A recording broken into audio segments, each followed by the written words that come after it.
Good morning friends. నేను advocate Srinivas Chauhan. మిత్రులారా, ఒక తల్లిదండ్రులకు ఇద్దరు కుమారులు.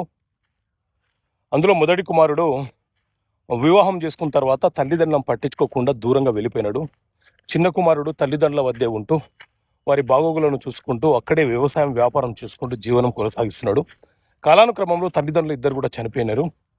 చనిపోయిన తర్వాత పెద్ద కుమారుడు తల్లిదండ్రుల ఆస్తులు నాకు వాటా వచ్చేది ఉందని వారి పేరు మీద ఉన్న ఆస్తులకు సంబంధించిన పత్రాలను సేకరణ చేసినాడు.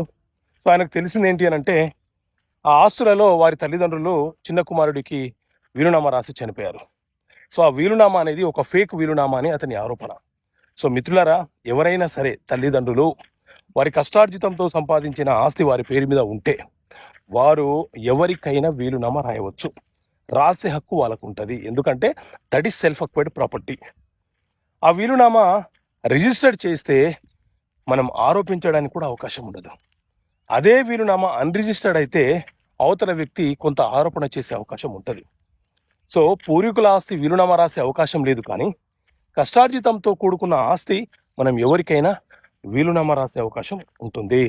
కాబట్టి తల్లిదండ్రులను నిర్లక్ష్యం చేస్తే ఇలాంటివి జరుగుతాయి.